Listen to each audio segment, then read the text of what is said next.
ফিতরা আদায়ের সঠিক নিয়ম জানতে চাই, সঠিক সময় জানতে চাই। যাকাতের টাকা দিয়ে কোনো এতিম বিধবার ঘর করে দেওয়া যাবে কিনা? রমজান মাসে তাহাজ্জুদ নামাজের আগে বিদেশ সালাত আদায় করা যাবে কিনা? জুমার দিন মহিলারা কয়টা বাজে জোহরের নামাজ পড়তে পারবে? সাহরির সময় শেষ সময় ঘোষণা করা হলেও যদি পানি খেলে বা অল্প কিছু খেলে রোজা ভেঙে যাবে কি? রোজার সময় ভুল করে কিছু খেয়ে ফেললে ওই রোজার পরিবর্তে কি আরেকটা রোজা রাখতে হবে? রমজান মাসে অনেক হোটেলের সামনে পর্দা ঝুলিয়ে ভিতরে খাবার দেওয়া চলে, এ বিষয়ে কিছু বলুন। সর্বনিম্ন কত নগদ অর্থ বা স্বর্ণ থাকলে জাকাত ফরজ হয়? রমজান মাসে ভিতরে সালাদ কি ইমামের পিছনেই পড়তে হবে নাকি একাও পড়া যাবে? তারাবির 4 রাকাত পরপর প্রচলিত যে দোয়াটি পড়া হয় এ সম্পর্কে আপনি বলেছেন এটি হাদিসে নেই, অথচ একজন আলেম দাবি করেছেন এটি হাদিসে আছে, এ ব্যাপারে আপনি কি বলবেন? রোজা রেখে মুখে গুল দিলে রোজা হবে কিনা? চলুন আমরা এবার আপনাদের প্রশ্নোত্তর আলোকিত ভবনে প্রবেশ করি। এরপর আমরা ইয়াসিন শেখ আপনি লিখেছেন, রোজা থাকা অবস্থায় বেশি সময় ধরে পানিতে থাকলে রোজার কোনো ক্ষতি হবে কিনা? রোজা অবস্থায় বেশি সময় ধরে পানিতে থাকলে রোজার কোনো ক্ষতি হবে না, তবে যদি কেউ অনেক সময় ধরে গোসল করে এবং ডুব দিতে থাকেন, এর ফলে নাকে মুখে কানে দিয়ে তার পানি প্রবেশ করতে পারে, বিশেষ করে নাক মুখ দিয়ে পানি প্রবেশ করার সম্ভাবনা অনেক বেশি থাকে। তো এই সম্ভাবনার কারণে, এই আশঙ্কার কারণে অনেক বেশি সময় ধরে ডুবুডুবি করা উচিত নয়, কারণ এভাবে যদি পানি ঢুকে যায় তাহলে তার রোজা ভেঙে যাবে। তো রোজা ভেঙে যাবে, এরকম ভেঙে যেতে পারে, এরকম কোনো কাজ করা কোনো মুসলমানের জন্য জায়েজ নয়। সেই বিষয়টির উপর আমাদের খুবই সচেতন থাকতে হবে, দায়িত্বশীল থাকতে হবে, সাবধান এবং সতর্ক থাকতে হবে। আর রোজার বিষয়টি হলো যে পানিতে আপনি যদি কোনো কাজে আপনি থাকতে হলো মাজা পরিমাণ, কোমর পরিমাণ বা বুক পরিমাণ আপনি থাকলেন, সেখানে 1-2 ঘন্টা, হয়তো অনেকে আছে পানিতে ডুবে কাজ করতে হয়, পানিতে আপনার নিজেকে মাজা করে কোমর পরিমাণ বা বুক পরিমাণ ডুবিয়ে তারপর কাজ করতে হয়, এটা তো কাজের অংশ হিসাবে, বিধায় সেটি তার জন্য জায়েজ আছে, কোনো অসুবিধা নেই। সেটার ফলে রোজার কোনো ক্ষতি হবে যে ব্যাপারটি সেরকম নয়, যদি পানি ভিতরে প্রবেশ না করে কোনো অসুবিধা নেই। এরপরে রাবিয়া বিনতে নজরুল আপনি লিখেছেন, রোজা থাকা অবস্থায় নামাজে কান্না চলে আসে, চোখের পানি যদি মুখে চলে যায় তাহলে কি রোজা হবে? রোজা অবস্থায় যদি আল্লাহ রাব্বুল আলামিনের ভয়ে বা যে কোনো কারণে চোখের পানি এলো, সেই চোখের পানি যদি গড়িয়ে আমাদের মুখে চলে আসে, সেটা আমরা থুতুর সাথে ফেলে দিতে হবে। যদি আমরা না ফেলি এবং সেটাকে আমরা থুতুর সাথে গিলে ফেলি তাহলে সেক্ষেত্রে রোজা ভঙ্গ হয়ে যাবে।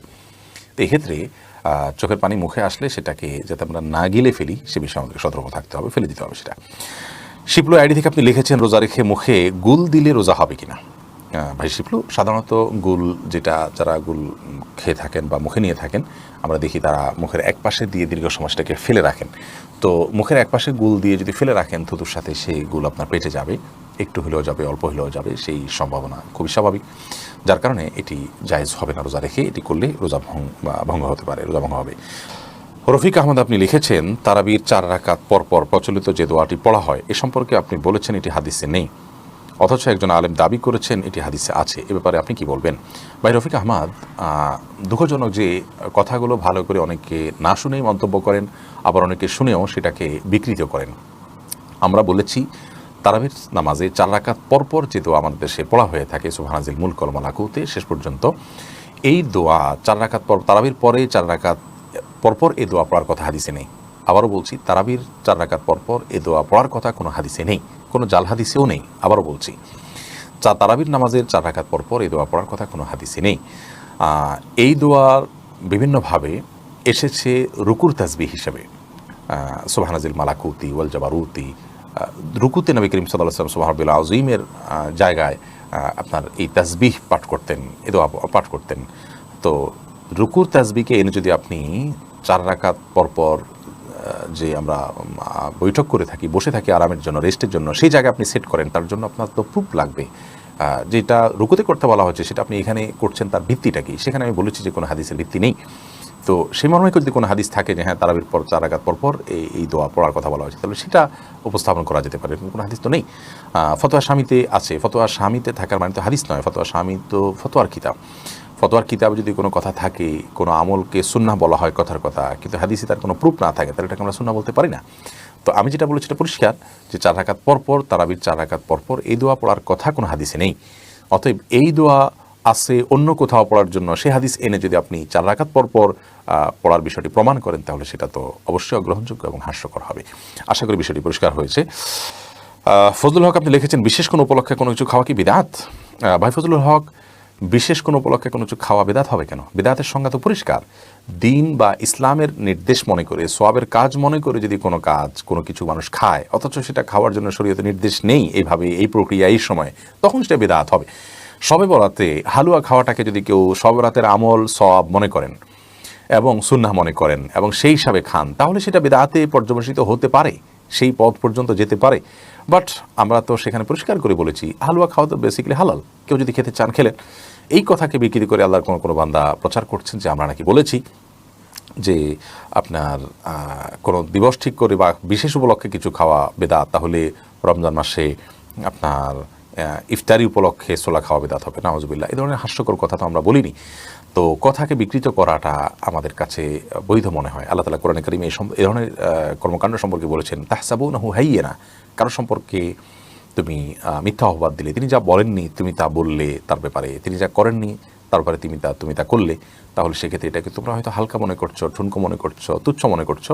ওয়া হুয়া ইনদাল্লাহি আযীম, অথচ এটা আল্লাহর কাছে অনেক বড় বিষয়। আজকাল দিন প্রচারের নামে আমরা নিজেদের প্রবৃত্তির পূজা করছি, আল্লাহর আনুগত্য না করে প্রবৃত্তির পুজো করছি। আমাদের যার সাথে মনের হয়তো কোনো ক্ষেত্রে অমিল হবে বা কোনো ক্ষেত্রে মতো পার্থক্য হবে, তখন তার কথাকে বিকৃত করে, পরিবর্তিত করে তাকে হাও প্রতিপন্ন করা, মিথ্যা অপবাদ দেওয়া, এগুলোকে আমরা বৈধ মনে করছি এবং ইসলামের খেদমত মনে করে করছি। খুব ডেঞ্জারাস একটি বিষয়। আল্লাহ তাআলা আপনাকে আমাদের সবাইকে হেদায়েত দান করুন। বিশেষ কোনো উপলক্ষে বিশেষ কোনো কিছু খাওয়া, এটা কেন বিদআত হতে যাবে? যদি এটাকে ইসলামের অংশ, সওয়াব মনে করে, ইসলামের নির্দেশ মনে করে কেউ করেন, তাহলে ইবাদতের অংশ হিসাবে করেন, তাহলে সেক্ষেত্রে এটা বিদআত হবে। ইবাদত মনে করে না করলে এটা বিদআত হতে যাবে কেন? বিশেষ উপলক্ষে তো মানুষ বিশেষ কিছু খেতেই পারে। শীতের সময় আপনি বিশেষ কোনো খাবার পিঠা খেলেন, গরমের সময় আপনি ঠান্ডা কিছু পান করলেন, তো এটা তো একটা উপলক্ষে খাওয়া পান করে, এটা বিদআত হতে যাবে কেন? এটাকে তো কেউ ইবাদত মনে করে করছেন, এটা তার জাগতিক প্রয়োজন হিসাবে তিনি করছেন, অতএব এগুলোতে কোনো অসুবিধা নেই। আসসালামু আলাইকুম, আপনি লিখেছেন রমজানের তারাবির ফজিলত কি? রমজানের তারাবির ফজিলত কি সেই ব্যক্তি পাবে যে এশার ফরজ আদায় করলো এক মসজিদে আর তারাবি অন্য মসজিদে? ইমামের সাথে সালাত শেষ করার অর্থ কি? কোনো কোনো ক্ষেত্রে ইমাম তো সালাতে শুধু ফরজ নিজে পড়ান, বাকি তারাবি অন্য কেউ পড়ায়, অতঃপর তিনি ভিতর পড়ান।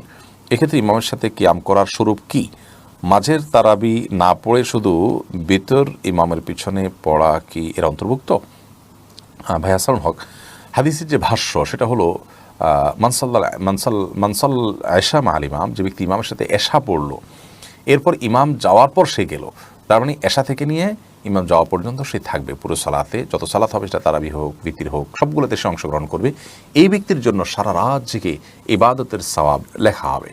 এখন কেউ যদি এই কাজটি না করেন, এশা পড়লে আরেক মসজিদে চলে বিতির পড়লেন, তাহলে তিনি তো এই হাদিসের উপর আমল হলো না, কারণ ইমামের সাথে তিনি শেষ পর্যন্ত থাকলেন না। কোনো কারণে তার যাওয়ার প্রয়োজন থাকলে তিনি যেতে পারেন, সেটা জায়েজ আছে, বাট এই সবটা তিনি আর পাচ্ছেন না।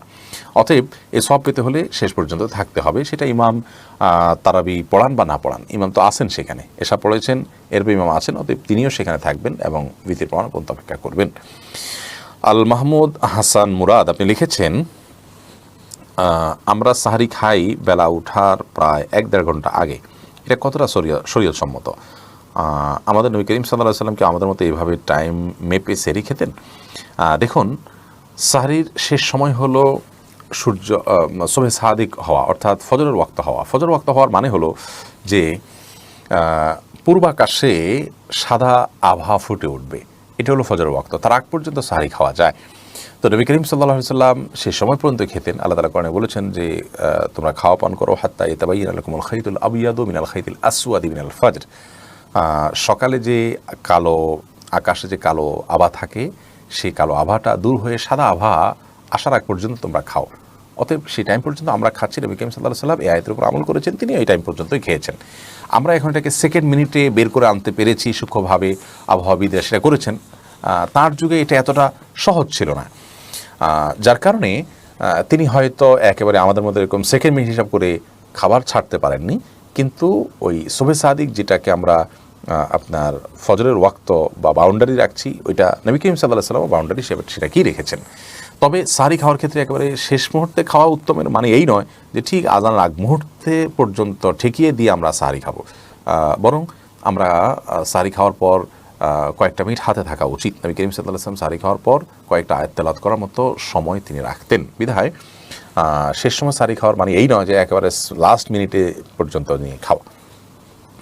দাদি নানি আড়ি থেকে আপনি লিখেছেন জাকাতের টাকা দিয়ে কোনো এতিম বিধবার ঘর করে দেওয়া যাবে কিনা? জাকাতের টাকা দিয়া ইয়াতিম অথবা কোনো বিধবাকে আপনি ঘর করে দিতে পারেন যদি তারা জাকাতের হকদার হয়। এতিম হলেই যে জাকাতের হকদার হবে এমনটি কিন্তু আবশ্যক নয়, বিধবা হলেই যে জাকাতের হকদার হবে এমনটি কিন্তু আবশ্যক নয়। একজন ভদ্র মহিলা, তার স্বামী মারা গেছেন, তিনি বিধবা হয়েছেন, কিন্তু তার এত সম্পদ আছে যেটা দিয়ে তিনি চলতে পারেন, তাহলে সেক্ষেত্রে তিনি জাকাতের হকদার নন। এতিমের ক্ষেত্রে একই কথা প্রযোজ্য। যাই হোক, তো এতিম বা বিধবা যদি জাকাতের হকদার হয়, তাদের যে সম্পদ আছে বা উপার্জন হয় তা দিয়ে তাদের সংসার চলতে কষ্ট হয়, এরকম যদি হয়, তাহলে সেক্ষেত্রে আপনি তাদেরকে জাকাতের টাকা দিতে পারেন। জাকাতের টাকা না দিয়ে তাদের ঘরের নিড থাকে, যে তাদের নিরাপদে থাকার মতো কোনো ঘর নেই, সে প্রয়োজন থাকে এবং টাকা দিলে তারা হয়তো নষ্ট করে ফেলবে, আপনি তত্ত্বাবধান করে তাদের হয়ে ঘর নির্মাণ করে দিলে জাকাতের টাকা দিয়ে এটা জায়েজ হবে। এমডি তানজিরুল আমিন আপনি লিখেছেন, কোনো হিন্দু ব্যক্তি ইফতারের দাওয়াত দিলে তার বাসায় গিয়ে ইফতার করা যাবে কিনা? যদি হালাল কোনো খাবার দেন ইফতারে কোনো হিন্দু, আপনি সেটা গ্রহণ করতে পারেন। মিফতাহুল জান্নাত এর থেকে আপনি লিখেছেন, সর্বনিম্ন কত নগদ অর্থ বা স্বর্ণ থাকলে জাকাত ফরজ হয়? দেখুন, এটা যেহেতু স্বর্ণ এবং রূপার উপরে নির্ভর করে, এই জন্য স্বর্ণ এবং রূপার মূল্য যেহেতু উঠানামা করে, এই জন্য ফিক্সড অ্যামাউন্ট বলাটা জটিল। আমরা আপনাকে শুধু এটুকু বলছি যে 52.5 তোলা রূপার আজকের বাজার দর কী পিওর রূপার, অথবা 595 গ্রাম বলতে পারেন 52.5 তোলাকে, এই পরিমাণ রূপা কিনতে গেলে এটার দাম কত দাঁড়াবে? যেই টাকাটা এটার দাম হবে সেই পরিমাণ টাকা আপনি এর টাকার যদি আপনি মালিক হন, তাহলে সেই টাকা যদি আপনার কাছে 1 বছর থাকে, তার উপর আপনার জাকাত আসবে, আদারওয়াইজ আপনার উপরে জাকাত আসবে না। এরপরে ফারজানা প্রীতু আপনি আইডি থেকে লিখেছেন, আমি আমার মেয়েকে মাদ্রাসায় নিয়ে গিয়ে 2.5 ঘন্টা ওর জন্য অপেক্ষা করি। সে সময় আমি মোবাইলে বসে বসে কোরআন পড়ি। এ সময় সিজদার আয়াত পড়লে কি পরে বাসায় এসে সিজদা আদায় করতে পারবো? ওই জায়গায় যদি সিজদা করার কোনো সুযোগ থাকে, সিজদা করে ফেলা উচিত, কারণ কোরআন কারীমের আয়াতে সিজদা যখন পাঠ করেন তখনই সাথে সাথে সিজদা করতে হয়, এটি সুন্নাহ, এটি নির্দেশ। তো আপনি যেহেতু কোরআন পড়ছেন, আপনার যদি ওযু থাকে, তাহলে সেক্ষেত্রে আপনি যে অবস্থায় আছেন কেবলার দিকে ফিরে ওখানে সিজদা করে ফেলবেন। কোনো জায়গা পাক না পাক এটা নিয়ে অহেতুক সংশয় বা সন্দেহ করার কোনো দরকার নেই। কারণ আমরা ধরুন আপনি একটা বেঞ্চিতে বসে, একটা টুলে বসে তেলাওয়াত করছেন, বা কিংবা ফ্লোরে বসে তেলাওয়াত করছেন, বা ফ্লোরে কিছু নাই, এমনি ফ্লোর মানে হাঁটাহাঁটি করছে, ওখানে কোনো নাপাক পড়ে আছে এমন কোনো আলামত যদি না থাকে, তাহলে ওটা পাক, ওটাকে আপনি পাক ধরেই আপনি জাস্ট সিজদাতে উঠে যেতে পারেন। অতএব সিজদা তখনই দিয়ে দিবেন। আর যদি আপনি অপবিত্র থাকেন, অর্থাৎ ওযু নাই, তাহলে সেক্ষেত্রে আপনি পরে সিজদা দিবেন, তাতেও ইনশাআল্লাহ আদায় হবে। ইফতারের আগে দাঁত ব্রাশ করা যাবে? খালি ব্রাশ করতে তো কোনো অসুবিধা নাই, পেস্ট দিয়ে ব্রাশ করাটাকে উলামায়ে কেরাম মাকরুহ বলেছেন। যদি আরবেন স্কলাররা সেটাকে মাকরুহ বলেন না, তো মাকরুহ হওয়ার মতটাই অধিকতর শক্তিশালী। কারণ হলো এটি ছাড়াও আমরা আমাদের দাঁত পরিষ্কার করার অপশন আছে, তাহলে বিনা প্রয়োজনে দাঁতে এটা ঘষলাম, তাহলে থুতুর সাথে আমাদের এটি পেটে যাওয়ার সমূহ সম্ভাবনা থাকছে। এই কারণে এটা অ্যাভয়েড করাই ভালো। আমরা মেসওয়াক করবো বেশি বেশি করে, আর খালি ব্রাশ করতে পারি, আর পেস্ট দিয়ে ব্রাশ করবো আমরা তা সারি করা আগ পর্যন্ত। যদিও যদি আপনি ব্রাশ করেন পেস্ট ব্যবহার করে এবং কুলি করে ফেলে দেন, মানে কোনোভাবে যেন গলার ভিতরে না যায় সেজন্য আপনার চেষ্টা করেন, এবং না যায় তাহলে সেক্ষেত্রে আপনার রোজা হয়ে যাবে, রোজা হবে না, বাট এরকম না। আহমদ রহিম আপনি লিখেছেন, তারাবির নামাজ না পড়লে কি রোজা হবে? জি ভাই, অবশ্যই রোজা হয়ে যাবে। রোজার সাথে তারাবির নামাজের সম্পর্ক এরকম নয় যে একটা না করলে আরেকটা হবে না, দুইটা স্বতন্ত্র ইবাদত। তারাবি কোনো কারণে পড়তে না পারলেও রোজা আপনাকে রাখতেই হবে এবং হয়ে যাবে। আর রাবিয়া রানী আপনি লিখেছেন, রোজার সময় ভুল করে কিছু খেয়ে ফেললে ওই রোজার পরিবর্তে কি আরেকটা রোজা রাখতে হবে? রোজার সময় ভুল করে যদি কিছু আপনি খেয়ে ফেলেন, তাহলে সেক্ষেত্রে তার জন্য আরেকটা রোজা রাখতে হবে না, কারণ ভুল করে খেয়ে ফেললে সেটা মাফ। এবং এক্ষেত্রে আপনার বিভিন্ন হাদিসের সুস্পষ্ট বক্তব্য রয়েছে, যার কারণে রোজা রেখে রোজার কথা আপনার মনে নেই, আপনি খাচ্ছেন, হঠাৎ মনে হলো, তারপর আর খাওয়া ছেড়ে দিয়েছেন, মনে হওয়ার পর আর আপনি গিলেন নেই, তাহলে সেক্ষেত্রে আপনার এই রোজা ভঙ্গ হবে না এবং এর কারণে আরেকটা রোজা রাখতে হবে না। নুহা আলী আপনি লিখেছেন, রোজা রেখে শুধুমাত্র নাকে ব্যবহারের জন্য স্প্রে করা যাবে কিনা? দেখুন, নাকে স্প্রে করলে সেটা তো আমাদের গলায় যাওয়ার সমূহ আশঙ্কা আছে, সেজন্য আপনি এটা করবেন না রোজা রেখে। আহমেদ বাশির আপনি লিখেছেন, আমি আজকে অসুস্থতার কারণে রোজা রাখতে পারিনি, আমি কি করব?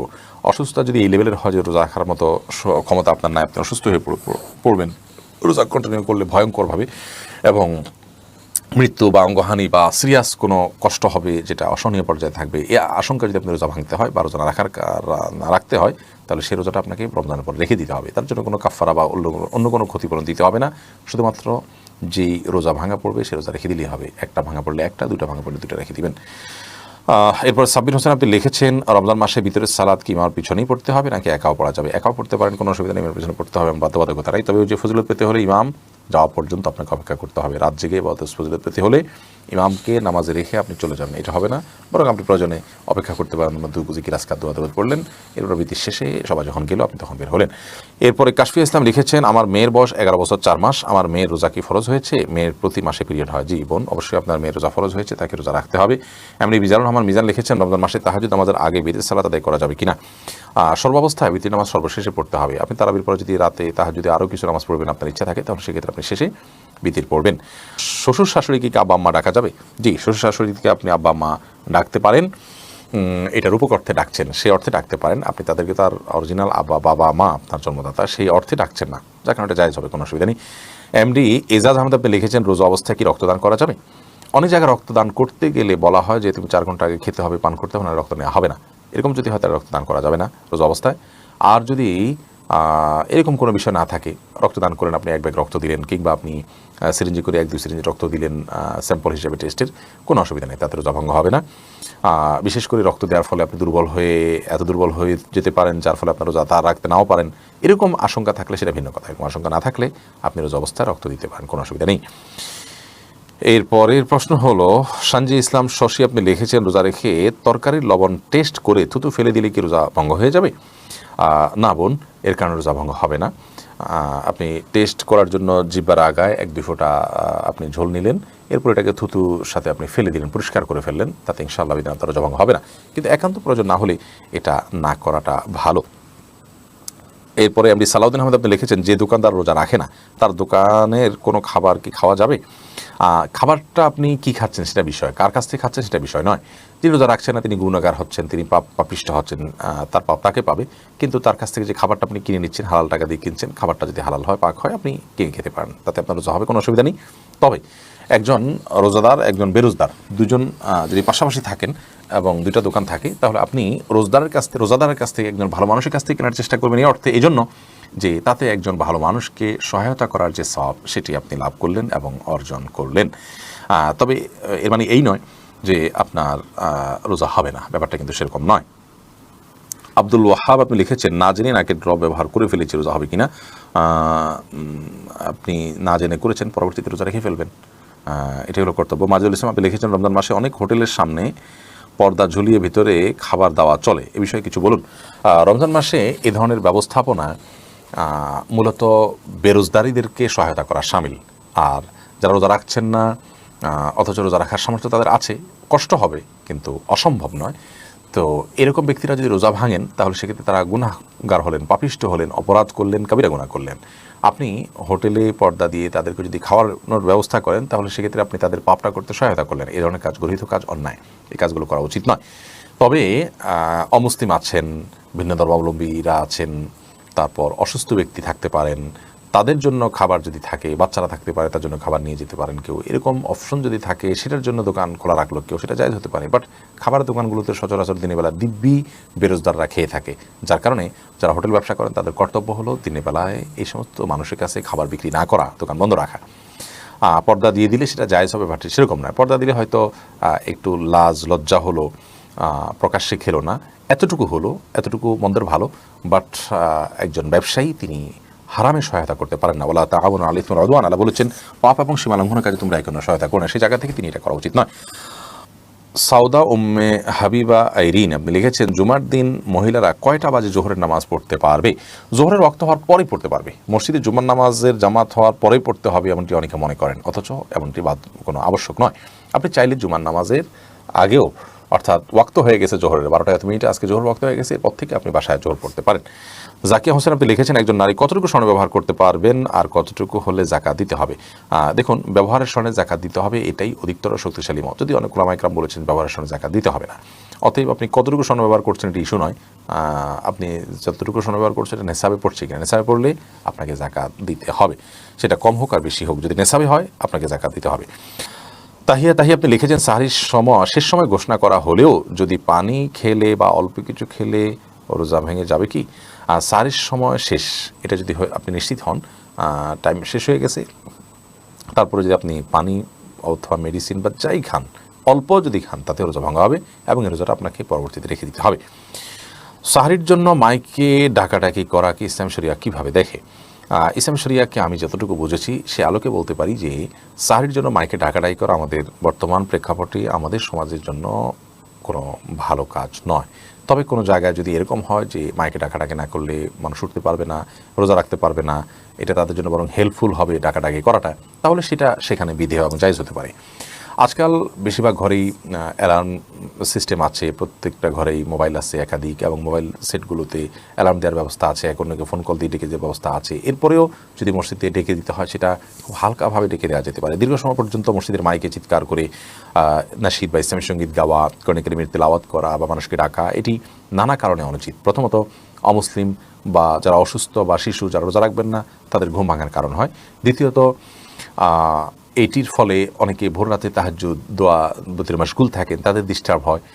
এই কারণে এগুলো করা উচিত নয়। আরেকটা বিষয় হলো যে নামাজের জন্য যেরকম আহ্বান করতে হয়, আজানের বিষয়টি বিধিবদ্ধ শরিয়া রেখেছে, অন্য কোনোটির জন্য ওইরকম আজানের মতো ফরম্যাট বোঝা যায়, অর্থাৎ এরকম মানুষকে আহ্বান করা হচ্ছে ওই রকমটি যেন বোঝা না, সেদিকটা খেয়াল করতে হবে। যদিও সারির জন্য ডাকাডাকিটাকে আজানের বিকল্প বা আজানের অনুরূপ বা সমকক্ষ বলে কেউ মনেও করে না, সেভাবে করেও না, বাট সাদৃশ্যটা সেরকম হয়। এবং এক্ষেত্রে মূল বিষয়টা হলো মানুষের বিরক্ত হওয়ার এবং মানুষের কষ্ট হওয়ার, এই জন্য এটাকে বিবেচনা রাখা উচিত আমাদের। মিনি বয় করিম আপনি লিখেছেন, ফিতরা আদায়ের সঠিক নিয়ম জানতে চাই, সঠিক সময় জানতে চাই। ফিতরা আদায়ের সঠিক সময় হলো চাঁদ উঠেছে শাওয়াল মাসের, অর্থাৎ ঈদের চাঁদ উঠেছে তখন থেকে নিয়ে ঈদের নামাজের আগ পর্যন্ত, এই টাইমটার মধ্যে, রাতের মধ্যে, সকালের আগে আগে আপনি গরিবের কাছে পৌঁছাবেন। এটা হলো ফিতরা আদায়ের মূল টাইম। এই সময়ের মধ্যে এত অল্প সময়, শর্ট টাইমে ফিতরা আদায় করা যদি কঠিন হয় মনে হয়, তাহলে 2 দিন আগেও ফিতরা আদায় করাকে জায়েজ বলেছেন ফুকাহায়ে কেরাম। তবে কোন অবস্থাতেই ঈদের নামাজের পরে আদায় করলে সেটি জায়েজ হবে না, যেহেতু হাদিসে সুস্পষ্টভাবে এবারে বক্তব্য রয়েছেন। নবী সাল্লাল্লাহু আলাইহি ওয়াসাল্লাম বলেছেন, ফামান আদ্দাহা ক্বাবলা আল সালাহ, যে ব্যক্তি ঈদের নামাজের আগে ফিতরা আদায় করলো, ফাহিয়া মাকবুলাহ, তাহলে সেটি ফিতরা হিসাবে আল্লাহর কাছে গ্রহণযোগ্য হবে ইনশাআল্লাহ। আর ওয়ামান আদ্দাহা বাদাস সালাম, যে ব্যক্তি ঈদের পরে আদায় করবে, ঈদের নামাজের পরে, ফাহিয়া সাদাকাত মিনাস সাদাকাত, তাহলে সেটা অন্য 10টা সাদকার মতো একটা সাদকা বা দান হবে, এটা কোনো ফিতরা হিসাবে বিবেচিত হবে না। এমনি মুস্তাফিজুর রহমান আপনি লিখেছেন, রোজা রাখা অবস্থায় যদি কোনো ব্যক্তি মারা যায় তাহলে কি তার জন্য বিশেষ কোনো ফজিলত রয়েছে? রমাদান মাসে কবর রাজা আপনার জাহান্নাম বন্ধ থাকে, সেজন্য সুধারণা করা যায় আল্লাহ তাআলা তার প্রতি রহম করবেন, এটুকু, কিন্তু নিশ্চিত কিছু বলাতে কঠিন। বোরহানুদ্দিন আপনি লিখেছেন, রোজার নিয়ত কি মুখেই করা লাগবে? না, নিয়ত মানে ইচ্ছা করা, এটা অন্তরের বিষয়। আপনি অন্তরে রোজা রাখছেন, আপনার সেই ইচ্ছা আছে, আপনি জানেন আপনি রোজা রাখছেন, এটাই যথেষ্ট, এটাই মনোনিয়ত। এরপরে সাজিদুর রহমান লিটন আপনি লিখেছেন, রোজা থেকে ঘুমের মধ্যে স্বপ্নে কিছু খেতে দেখলে কি রোজা নষ্ট হবে? না, স্বপ্নে কিছু খেতে দেখলে রোজার কোনো ক্ষতি হবে না, কারণ আপনি তো বাস্তবে খান নাই, স্বপ্নে খেয়েছেন। অতএব স্বপ্নে যা কিছু হয় এটা কোনো হিসেব হয় না। স্বপ্নে আপনি একজনকে খুন করেছেন, স্বপ্নে আপনি জেনা করেছেন, আল্লাহ মাফ করুক, স্বপ্নে আপনি খেয়ে ফেলেছেন রোজা রেখে, এগুলো সব স্বপ্নে দেখেছেন, যেহেতু বাস্তবে যেহেতু করেননি, অতএব এগুলোর কারণে আপনার রোজার কোনো ক্ষতি হবে না, এগুলোর কারণে কোনো দায় আপনাকে নিতে হবে না। শারমিন আক্তার আপনি লিখেছেন, রোজা রাখা অবস্থায় কি মুখে স্নো পাউডার ব্যবহার করা যাবে? যাবে, কোনো অসুবিধা নেই, কারণ রোজার কোনো ক্ষতি হবে না। তবে আপনার ঠোঁট হয়ে এটা যেন মুখে না যায় সেটা যেন আপনি চেষ্টা করবেন। মাহিরুদ্দিন আপনি লিখেছেন, তারাবি নামাজ 1 রাকাতে মাসবুক হলে ইমামের সাথে সালাম ফিরাবো নাকি 1 রাকাতে দাঁড়িয়ে পড়বো? 1 রাকাত পাননি আর 1 রাকাত পেয়েছেন, তাহলে ইমাম সালাম ফিরিয়ে ফেলেছে, আপনি দাঁড়িয়ে 1 রাকাত পড়বেন, পড়ে সালাম ফিরিয়ে ফেলবেন। জান্নাতুল ফেরদাউস আপনি লিখেছেন, রোজা অবস্থায় খুব বেশি শ্বাসকষ্ট হলে কি ইনহেলার নিতে পারবো? খুব বেশি শ্বাসকষ্ট হলে আপনার ধৈর্য ধরতে পারছেন না, এ পর্যায়ে আপনি ইনহেলার নিতে পারেন, কোনো অসুবিধা নেই। তবে ইনহেলার নিলে আমাদের দেশের বা সাবকন্টিনেন্টের ফুকাহায়ে কেরাম, ওলামায়ে কেরামের গবেষণা অনুযায়ী আপনাকে রোজাটা আবার রেখে দিতে হবে। যদিও আরবিয়ান স্কলার বা সৌদি আরব ওলামায়ে কেরাম বিশেষ করে ওনারা ইনহেলার নিলে সেটাকে রোজা ভঙ্গের কারণ মনে করেন না, কারণ ইনহেলারের যে গ্যাসটা হয়ে থাকে এই গ্যাসটা তাদের বক্তব্য হলো পাকস্থলিতে যায় না, এটা যায় হলো বড় জোর আমাদের লাং পর্যন্ত, এটা শ্বাস নালীকে একটু প্রশস্ত করার জন্য হেল্প করে, এটা এক ধরনের গ্যাস, এবং এই গ্যাসটাতে এই পরিমাণ মেডিসিন থাকে যেটা আসলে মানে কোনোভাবে সেটাকে দৃশ্যমান করা, অর্থাৎ সেটাকে আকার দিয়ে পানির আকার দিয়ে তরল করে দৃশ্যমান করা কঠিন, এরকম এত অল্প পরিমাণে থাকে। আর দ্বিতীয়টা পাকস্থলিতে জানা, যেটা তারা একটা জায়েজ বলেছেন। তারপর আপনি রোজা রমজানের পরে আবার রেখে দিলেন, সেটাই নিরাপদ। যদি শ্বাসকষ্ট হয় তাহলে আপনি ইনহেলার নিতে পারেন, যদি খুব বেশি কষ্ট হয় আপনার। আর যদি সবর করতে পারেন, না নিয়ে থাকতে পারেন ইফতারি পর্যন্ত, সেটা সবচেয়ে বেটার এবং ভালো। আব্দুল্লাহ বাকি লিখেছেন, রোজা অবস্থায় মেডিকেল চেক আপ, রক্ত এবং প্যাথোলজি করা যাবে কিনা? যাবে, কোনো অসুবিধা নেই। সুমাইয়া বিনতে আমির আপনি লিখেছেন, আমার হাজব্যান্ড গত রোজায় অনেক অসুস্থ ছিল, তাই রোজা রাখতে পারে নাই, এখন সে আল্লাহর কাছে, আমি ওর রোজাগুলো রেখেছি, এই রোজা হবে কি? আপনার স্বামী রোজা রাখতে পারেন নাই এবং পরে অসুস্থ হতে পারেন নাই, আপনি তার পক্ষ থেকে ফিদিয়া দিবেন। এটাই হলো এক্ষেত্রে মূল বিকল্প, অর্থাৎ এটাই হলো করণীয়। আমরা মৃত মানে অসুস্থ ব্যক্তি, অপারগ যারা রোজার পারে, তাদের পক্ষ থেকে প্রত্যেক রোজার জন্য একজন করে মিসকিনকে খাদ্য দিলে রোজা আদায় হয়ে যাবে। একবার পুরো খাদ্য দিলেন অথবা আপনার ফিতরা দিলেন, 30 রোজার জন্য 30টা ফিতরা দিলেন। এরপর প্রশ্ন, ছোটো বাচ্চা শুধুই বুকের দুধ খায়, রোজা রাখলে বাবুর আমাশয় হয়, করণীয় কি? একটু কষ্ট করবেন, প্রয়োজনে দিনের বেলা ঘুম পাড়িয়ে রাখবেন, আপনি নিজেও ঘুমাবেন, রাতের বেলা একটু জেগে থাকবেন, অর্থাৎ অভ্যাস একটু পাল্টাবেন। তাতে তো রাতেও তো আপনি দীর্ঘ সময় না খাওয়া থাকেন, সেভাবে থাকবেন। এবং একটু কষ্ট হলে ডাক্তার দেখান, বিকল্প বের করেন। অর্থাৎ রোজাটা ফরজ বিধান, এই ফরজ বিধান আবশ্যক হওয়ার কারণে রোজা রেখে অন্যান্যগুলোকে কীভাবে আপনার ইয়ে করা যায়, ওভারকাম করা যায়, সেই চেষ্টাটা আমাদের থাকতে হবে। মোহাম্মদ নাইম, আপনি লিখেছেন, আমি আগে রোজা তেমন একটা রাখতাম না, এখন রাখি। আগে যেগুলো রাখিনি তার কি করা উচিত? আগে যেগুলো রাখেনি সেগুলো এখন রেখে দিবেন। কয়টা হয়েছে আনুমানিক একটা অঙ্ক হিসাব করে বের করে সপ্তাহে 1টা 2টা 4টা যে যতটুকু পারেন রেখে রেখে আপনি আস্তে আস্তে সেগুলো শেষ করবেন। নিজামুল ইসলাম নিজাম লিখেছেন, রোজা অবস্থা অনিচ্ছাকৃতভাবে মুখে বমি হলে কি রোজা হবে? হবে। অনিচ্ছাকৃতভাবে যদি বমি হয়ে থাকে, একটু বমি হয়েছে, তাতে রোজা হবে। এরপর লাইলাতুল কদর কি প্রতি বছর একই রাতে হয় নাকি এক এক বছর এক এক রাতে হয়, প্রশ্ন করেছেন নাইম আহমেদ। লাইলাতুল কদর কোন রাতে হয় আমরা কেউ জানি না, তাহলে কীভাবে বলবো যে নির্দিষ্ট এক রাতে নির্দিষ্ট যে নয় এটুকু নিশ্চিত, কারণ নবী করিম সাল্লাল্লাহু আলাইহি ওয়াসাল্লাম শেষ দশকের বেজর রাতগুলোতে আমাদেরকে করতে বলেছেন। অতএব শেষ নির্দিষ্ট কোনো একটা রাতে যদি আমরা জানতাম, তাহলে তার সেক্ষেত্রে আমাদের লাইলাতুল কদর তালাশ করা লাগতো না। বাকি সারা বছর প্রতি বছরই একটা বিশেষ রাতে আল্লাহ তাআলা দিয়ে থাকেন, সেটা ফিক্স। যেরকম যদি হয়ে থাকে তাহলে ফিক্স হলো, সেটা আল্লাহর ইলমে আছে, আমাদের জানা নেই। এরপরে আয়েশা সিদ্দিকা লিখেছেন, সাহরির সময় থাকতে ফজরের নামাজ পড়া যাবে কি না? সাহরির সময় এখনও আছে, তখন ফজর নামাজ পড়তে পারবেন না। সাহরির সময় শেষ, তারপরে আপনি ফজর নামাজ পড়তে পারবেন, কারণ সাহরির সময় শেষ হওয়া মানেই হলো ফজরের ওয়াক্ত শুরু হওয়া।